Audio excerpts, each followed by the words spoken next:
WhatsApp दोस्तों, तो कैसे हो आप लोग। I hope you are well and your preparation to crack your exam is also well.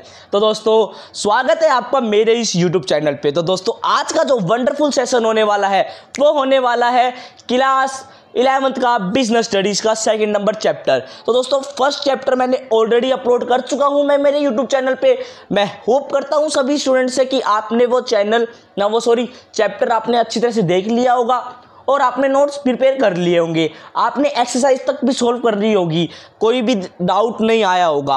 आज अपन पढ़ेंगे सेकंड नंबर चैप्टर के बारे में। तो दोस्तों सेकंड नंबर चैप्टर का नाम क्या है? Forms of business organisation. Forms of business organisation chapter number 2 है। देखो बिजनेस के बारे में स्टडी अपन चैप्टर 1 में कर चुके हैं, आप भी अपन करेंगे बिजनेस ऑर्गेनाइजेशन के बारे में। देखो बिजनेस ऑर्गेनाइजेशन इस चैप्टर के अंदर अपन क्या क्या पढ़ेंगे, ये आज का जो बेसिक चैप्टर है, ये क्या है, बेसिक पार्ट है। तो देखो मान लो मैं एक बात करता हूँ कि एक एग्जांपल से बात करता हूँ कि मान लो मेरे को एक धंधा खोलना है, बिजनेस खोलना है, मेरे पास मान लो रिसोर्सेज या फिर मैं कह सकता हूँ कि मेरे पास जो रुपए है वो 10 करोड़ है।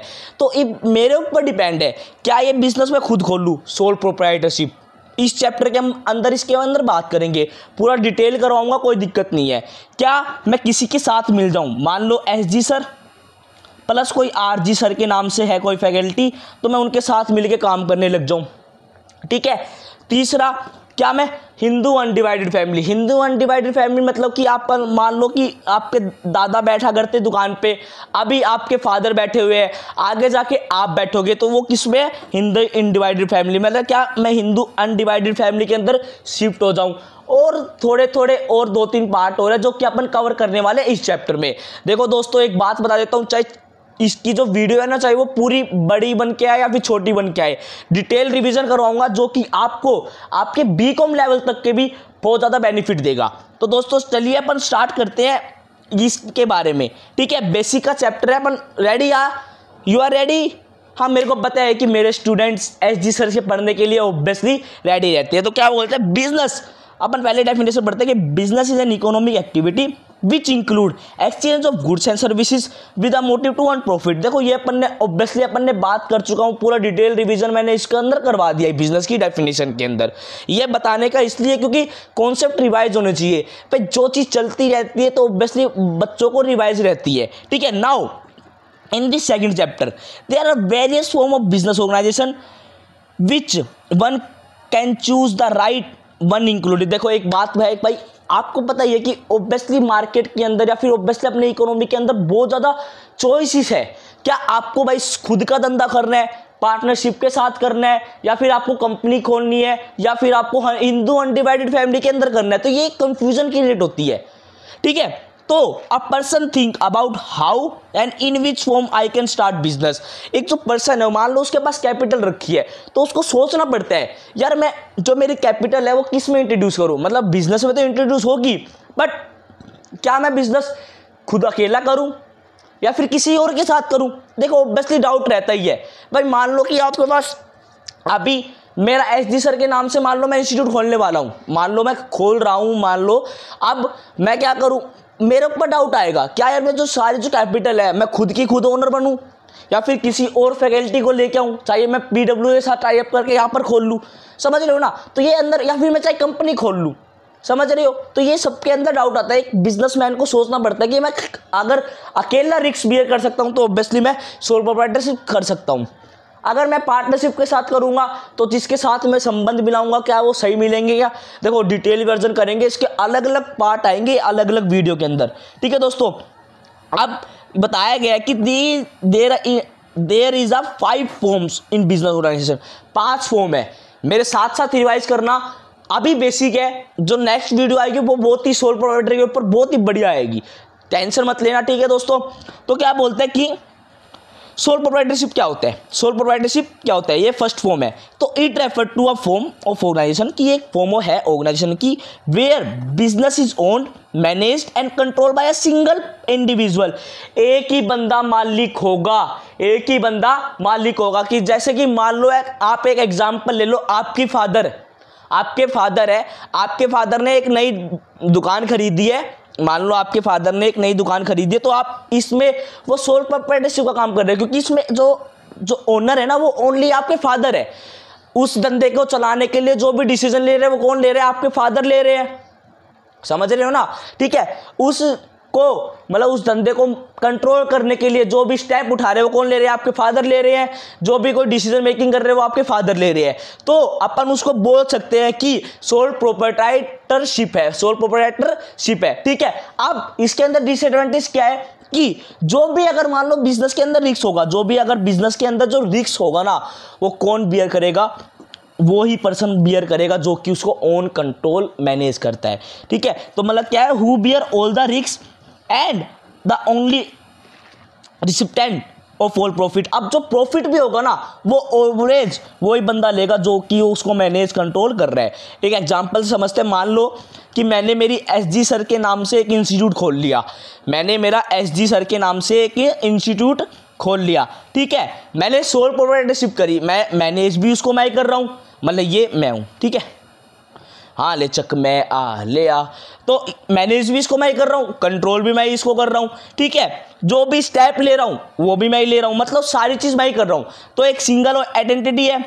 ठीक है, अब रिस्क भी मैं ही बियर करूँगा। मान लो कि कल को मैंने इसमें 10 करोड़ रुपए लगा दिए, ये नहीं चला, तो जो भी लॉस हुआ वो कौन बियर करेगा, एसजी सर ही करेंगे, आपसे तो लेंगे नहीं ना, तो ये एसजी सर बियर करेंगे। ठीक है, इसके अंदर मान लो 10 करोड़ मैंने लगाए, मेरे को रिटर्न आया 15 करोड़ का, जो कि प्रॉफिट हुआ, तो वो भी कौन लूंगा, मैं लूंगा। तो ये क्या चीज़ है, ये सोल प्रोप्राइटरशिप है। देखो मेरे साथ रिवाइज करना, मैं साथ साथ बोलूंगा तो प्लीज़ आपने साथ साथ बोलना। क्या sole proprietorship is known as, it is a form of organisation, के फॉर्म ऑफ ऑर्गेनाइजेशन है जिसके अंदर ओन मैनेज कंट्रोल कौन करेगा, एक इंडिविजुअल लाइक एग्जांपल एसजी सर। ठीक है ना, who bear all the risk, जो भी रिस्क होगा वो कौन बियर करेगा, एसजी सर बियर करेंगे। ठीक है, और जो भी प्रॉफिट होगा वो कौन लेगा, एसजी सर लेंगे। तो ये क्या है, सोल प्रोप्राइटरशिप। उम्मीद करता हूँ कि ये आपको समझ में आ गया होगा। अब दूसरे पे बढ़ते हैं, दूसरा बोलते हैं joint Hindu family business. Joint Hindu family business, देखो हिंदी में बताऊं तो आपका जो पुराना बिजनेस है जिसमें आप पहले आपके दादा का चलाया करते, उसके बाद आपके फादर आ गए, आप उनके बाद आप आ जाओगे, फिर उनके बाद आपके बच्चे आ जाएंगे, तो वो जो चल रहा है ना उसको कहते हैं joint Hindu family business. Joint Hindu family business, तो क्या बोलते हैं, इट इज अ बिजनेस, ये एक बिजनेस है जो कि owned and carried by the member of Hindu undivided family. जो कि ओन और मैनेज कौन करता है, हिंदू अनडिवाइडेड फैमिली के मेंबर करते हैं, which is govern by the Hindu law, जो कि गवर्न किसके है, हिंदू लॉ पे। जैसे कर्ता is the oldest male member of the family control the business. कर्ता इज द मतलब क्या नाम है, एक ओल्डेस्ट मेंबर है जो कि इसके जो कंट्रोल पॉलिसी जो भी बनानी रहती है ना वो बनाता है। एग्जाम्पल से बात करते हैं कि मान लो देखो ये हमारा धंधा है, हमारा मान लो मेरे पेरेंट्स का धंधा है। ठीक है, मान लो शूज़ का धंधा है, मतलब शूज़ बेचते हैं, जो भाई मार्केट में दुकान कर रखी है शूज़ बेचते हैं। तो पहले इस पे कौन काम करा करते, मेरे दादाजी पहले इस पे काम करा करते। अब मेरे पापा आ गए, मतलब दादाजी की जगह मेरे पापा जी ने ले ली। अब एक ठीक है, उसके बाद मैं आ जाऊँगा, हालांकि मैं तो चलो टीचिंग लाइन में हूँ, मान लो कोई भी मेरे फैमिली मेम्बर से कोई भी बंदा आ जाएगा इसके अंदर। तो इसमें क्या बताया, जो करता है ना, अब करता देखना, मान लो कि भाई करता अभी मेरे दादाजी जिंदा है पर वो दुकान पे नहीं बैठ सकते, तो वो कौन है, करता। वो कौन है, करता। जो भी इस दुकान का फिर इस क्या नाम बिजनेस का जो भी डिसीजन होगा ना वो कौन लेंगे, करता लेंगे। कौन लेंगे, करता लेंगे। उम्मीद करता हूँ कि जॉइंट हिंदू फैमिली का अपने छोटा सा वर्जन अच्छी तरह समझ में आ गया होगा। देखो अगर समझ में आ रहा है तो प्लीज़ वीडियो अच्छी तरह लाइक कर देना, कमेंट कर देना, शेयर कर देना अभी सभी दोस्तों के पास जिनको ये चैप्टर नहीं आता। ठीक है दोस्तों, और हाँ बेल आइकन को दबाना मत भूलना। अब बात करते हैं पार्टनरशिप की। ठीक है, देखो मैं डिटेल वर्जन पक्का लेके आऊँगा इसका इस वीडियो के अंदर, मतलब इस चैप्टर के अंदर बिल्कुल डिट्टो, जिससे कि आपको अगर मान लो आगे भी कोई पूछे एक्स्ट्रा तो ऑब्वियसली आप बता पाओ। अब पार्टनरशिप क्या होता है, पहले हिंदी में पढ़ते हैं फिर एक एग्जांपल सेट करते हैं। तो क्या, it is defined as an association of 2 और मोर पर्सन। देखो इसमें पहले गया 2 और मोर पर्सन, अंडरलाइन कर लो या फिर हाईलाइट कर लो अपनी बुक के अंदर, या फिर मेरे साथ साथ लिखो 2 और more person who are agree to carry on a business together. जो कि एग्री है किसके लिए? बिजनेस करने के लिए, जो कि बिजनेस करने के लिए। अब बिजनेस की डेफिनेशन आपके अंदर आना नहीं चाहिए। अब क्या है? Business is an economic activity which involve exchange of goods and services with a motive to earn profit. अब जो कि बिजनेस करने के लिए। भाई एक बात बताओ, अब एक डाउट आता है सर नॉन बिजनेस के लिए अपन पार्टनरशिप खोल सकते हैं? भाई नहीं खोल सकते, नहीं खोल सकते अपन पार्टनरशिप नॉन बिजनेस के लिए। ठीक है, उनको कहा जाता है, अगर मान लो अपन को कुछ सोशल वर्क के लिए मेंबर ज्वाइन करने हैं ना, उनको कहा जाता है को मेंबर या फिर को पार्टनर कहा जाता है। ठीक है ना। पर पार्टनरशिप अगर होगी तो ऑब्वियसली वो बिजनेस क्रिएट करने के लिए होगी। उसके अंदर अपन कुछ गुड्स एंड सर्विसेज सोल्ड करेंगे और अपन प्रॉफिट कमाएंगे and share their profit as well as bear risk collectively. Share their profit as well as bear risk collectively. मान लो जो कि प्रॉफिट होगा, मान लो प्रॉफिट हुआ तो कौन लेंगे? वो दोनों पार्टनर, दो या फिर जितने भी पार्टनर है वो लेंगे। ठीक है ना। और जो रिस्क हुआ तो ऑब्वियसली वो कौन बियर करेंगे? जितने भी पार्टनर है। एक बात बता देता हूं कि मिनिमम पार्टनर आपके होते हैं 2, पार्टनरशिप के अंदर मैक्सिमम होते हैं 50। आप आगे पढ़ोगे ये चीज, अभी मैंने आपको बता दिया है। और ये 50 मेंबर है ना, वो एक्ट 464 के कंपनी एक्ट में लिखा गया है कि मैक्सिमम नंबर ऑफ पार्टनरशिप के अंदर जो मेंबर हो सकते हैं वो 50 है। इतना डिटेल मर्जन मत जाओ, पर मैं अभी डिटेल लेके आऊंगा तो इसके अंदर ऑब्वियसली इंक्लूड करूंगा। ठीक है ना। और जो पार्टनरशिप होती है ना, वो क्रिएट होती है किससे? एग्रीमेंट के अंदर। जो पार्टनरशिप क्रिएट करते हैं ना, वो एग्रीमेंट के अंदर क्रिएट की जाती है। Let and take an example of partnership. ठीक है। अब कि मान लो कि मैंने एक बिजनेस खोला, मान लो कि मेरे को है ना एक इंस्टीट्यूट खोलना है एसजी सर के नाम से। अब मैंने देखा कि है ना मेरे साथ एक फैकल्टी है, मान लो आरजी सर के नाम से, आरजी सर। उनकी जो गुडविल है ना वो भी बहुत बढ़िया है, मेरी भी गुडविल बढ़िया है, उसकी भी गुडविल बढ़िया है। तो मैंने उन सर से कहा कि सर आप मेरे साथ पार्टनरशिप कर सकते हो, आप मेरे साथ आ सकते हो धंधा करने के लिए। उन्होंने कहा क्या करेगा धंधे में, क्या करेगा? मैं बोला सर टीचिंग लाइन में है तो बस ही टीचिंग करूंगा, बच्चे को पढ़ाऊंगा, मान बनाऊंगा उनको। बोले ठीक है मैं आ जाऊंगा। ठीक है। तो अब क्या किया भाई, अब उन्होंने कहा कि 10 करोड़ रुपए लिया। मैं बोला ठीक है सर 10 करोड़ मैं लिया, तो 10 करोड़ आप ले आओ। मैंने और सर ने मिला के 20 करोड़ रुपए इसके अंदर इन्वेस्ट कर दिए। 20 करोड़ मैंने इन्वेस्ट कर दिए। अब मैंने 20 करोड़ इन्वेस्ट कर दिए तो ऑब्वियसली हमारी गुडविल देख के बच्चों ने ज्वाइनिंग करना स्टार्ट कर दिया, एडमिशन लेना स्टार्ट कर दिया। मान लो मेरे पास 1 लाख बच्चे आ गए पढ़ने के लिए। ठीक है। उनसे मेरे को प्रॉफिट हुआ मान लो 25 करोड़ रुपए। तो जो 25 करोड़ रुपए हुए ना, 25 करोड़ रुपए जो हमने गेन किया है, प्रॉफिट किया है, तो हम डिस्ट्रीब्यूट करेंगे इक्वली। देखो मोस्टली प्रोबेबिलिटी एग्रीमेंट में सब कुछ लिखा जाता है। अभी मैं समझाऊंगा नहीं, मैं डिटेल वर्जन लेके आऊंगा जब एग्रीमेंट के बारे में आपको सब बताऊंगा। बट अभी समझ लो कि जो 25 करोड़ रुपए का हमारा प्रॉफिट हुआ है तो हम कौन देंगे? एसजी सर और आरजी सर। अगर मान लो कल आगे जाके हमारा जो है बिजनेस है वो डूब गया मतलब चला नहीं, तो जो कि 20 करोड़ रुपए का जो सारा रिस्क था ना, वो कौन कौन बियर करेगा? एसजी सर और आरजी सर। कोई थर्ड पर्सन आके बियर नहीं करेगा। ठीक है दोस्तों, उम्मीद करता हूँ कि पार्टनरशिप का अच्छी तरह एग्जांपल समझ में आ गया होगा, पार्टनरशिप के बारे में आपको समझ में आ गया होगा। एक बार मेरे साथ प्लीज रिपीट करना कि it is defined as association of 2 और मोर पार्टनर्स या फिर person who agree to carry a business. ये हम बिजनेस ही तो कर रहे हैं यार, obviously goods and service exchange करेंगे, हम आपको सर्विस देंगे, आप हमें पैसे दोगे। ठीक है। जो कि प्रॉफिट शेयर करेंगे इक्वली और रिस्क भी शेयर करेंगे इक्वली। ठीक है। और पार्टनरशिप किससे क्रिएटेड होती है? आपकी एग्रीमेंट से। मिनिमम पार्टनर कितने? 2। मैक्सिमम कितने हो सकते हैं? 50। कोई पूछे तो कैसे?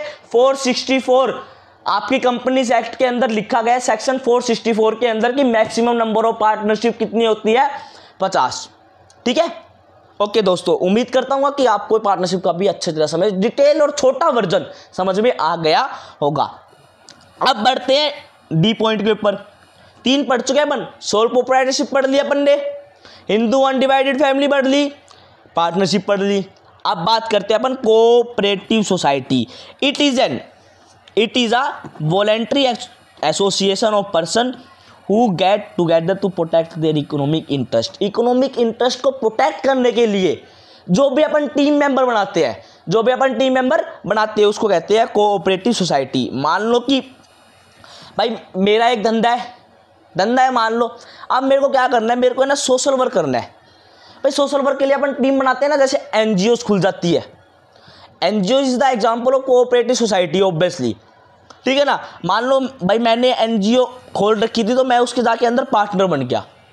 भाई जितना भी मान लो मैं इसमें कमाऊंगा तो ऑब्वियसली अगर मान लो मैंने कह दिया कि 10% मैं जितने भी मेरे धंधे में से कमाऊंगा तो मैं 10% इसको दूंगा एनजीओ को। तो ये क्या है, कोऑपरेटिव सोसाइटी है। देखभाल के लिए फिर कुछ भला करने के लिए अपन सोसाइटी बनाए, उसको अपन कहते हैं कोऑपरेटिव सोसाइटी। ठीक है दोस्तों, अब बात करते हैं joint stock company. Obviously company ही है पर जॉइंट स्टॉक बोला भी जाता है, ठीक है। ये भी डिटेल में लेके आऊंगा, कोई दिक्कत नहीं है। अ कंपनी में भी defined as an artificial person. एक कंपनी है ना, एक आर्टिफिशियल पर्सन होती है, वो नेचुरल ब्रिथ से जन्म नहीं देती, आर्टिफिशियल पर्सन होती है। मतलब उसको जो बनाता है ना, वो कौन बनाता है, कानून बनाता है। आपको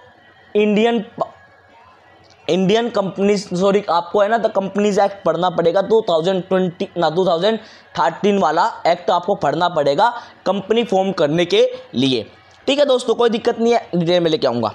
existing only in the eyes of law, कि जो कंपनी अपन सेटअप करेंगे ना वो कौन मैंडेट करेगा, अपना law with the perpetual session की एक कंपनी अगर मान लो सेटअप हो गई तो उसको अपन ऐसे बंद नहीं कर सकते कि भाई ठीक है तू धंधा नहीं चल रहा तो हम बंद कर देंगे। नो, अपन ऐसे बंद नहीं कर सकते, ऐसे वाउंड अप नहीं कर सकते।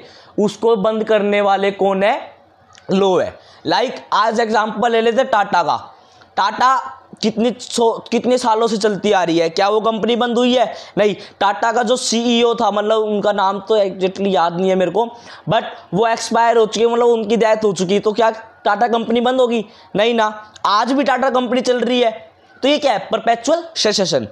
Having a separate legal identity and a common seal. Separate legal identity मतलब होता है कि कंपनी में आपको बताइए शेयर होल्डर होते हैं। मान लो आज अपन स्टॉक मार्केट के अंदर गए, मतलब किसी ऐप के अंदर गए जिसको अपन को स्टॉक खरीदना है, अपन ने खरीद लिया तो अपन क्या बन गए, उनके शेयर होल्डर बन गए।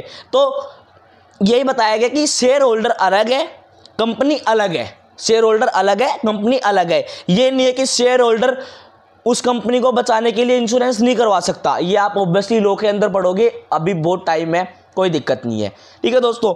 अब कॉमन सील की कंपनी को बनाने के लिए जो भी professional CA, CMA, CS, lawyer, इन सब की कंसल्ट लगती है। और ऑब्वियसली पहले के ज़माने में कॉमन सील इंपॉर्टेंट थी, बट अब नहीं है। अब तो ऑब्वियसली आपके 2 पार्टनर चाहिए होंगे, उनका साइन लगेगा जो कि हाई लेवल पे आपके, ठीक है। ये कॉमन सील का होता है। मैंने थोड़ा थोड़ा बताया है हाईएस्ट, क्योंकि नॉलेज होनी चाहिए। अब इसमें बताया गया कि it is the largest form of organisation. Business organisation की एक लार्जेस्ट फॉर्म होती है जो कि गवर्न करता है इंडियन कंपनीज एक्ट 2013। अब कंपनी बनाने के लिए आपको जो इसके जो रूल एंड रेगुलेशन है ना कंपनीज एक्ट के, वो आपको सब पढ़ने पड़ेंगे, ठीक है दोस्तों। Shareholder are the owner of the company. Shareholder owner है किसके, कंपनी के, ठीक है। एक बात बताओ, थोड़ा पूछता हूँ, हिंदू अनडिवाइडेड फैमिली के अंदर कौन ओनर था? एक इंडिविजुअल ओनर था, ठीक है। हिंदू अनडिवाइडेड के अंदर जो था बंदा वो करता था, ठीक है ना। अगर आपको सोल प्रोप्राइटरशिप करनी है तो उसके लिए एक इंडिविजुअल था ओनर। पार्टनरशिप करनी है तो आपके जितने भी पार्टनर है वो सब ओनर है उसके अंदर, ठीक है। कोऑपरेटिव सोसाइटी के लिए ऑब्वियसली कोई ओनर नहीं होता, बट अपन बना देते कि ये कह देते हैं ना कि यार ये प्रधान है। ऐसा होता है कि मतलब जैसे सभी मेंबर हैं उसके अंदर सभी जो डिसीजन लेंगे वो सभी लेंगे। कंपनी के अंदर शेयर होल्डर कौन होता है, ओनर होता है। उम्मीद करता हूँ कि दोस्तों ये आपको छोटा बेसिक आपको अच्छी तरह समझ में आ गया होगा। मैंने एग्जाम्पल भी अपलोड करे हैं। उम्मीद करता हूँ कि आपने ये जो है ना लिख लिए होंगे, या फिर आपने बुक से रिवाइज करे तो अंडरलाइन कर ली होगी। दोस्तों चैप्टर बहुत इंपॉर्टेंट है, बहुत मजे आने वाले हैं, आपको हायर लेवल तक पढ़ाऊंगा इसके अंदर, इस बात की कोई दिक्कत मत लेना। ऑब्वियसली आपको लो भी थोड़ा थोड़ा लो के अंदर भी घुसाऊंगा, क्योंकि आपको अगर लो समझ में आ गया ना तो ऑब्वियसली कोई दिक्कत नहीं है। उम्मीद करता हूँ कि दोस्तों आज का सेशन में मजे आए होंगे। ठीक है दोस्तों, तो मिलते हैं नेक्स्ट वीडियो के अंदर। ऑब्वियसली मजे आए होंगे, ठीक है, मजे करेंगे चैप्टर के साथ साथ और समझेंगे सारे कॉन्सेप्ट। Okay bye.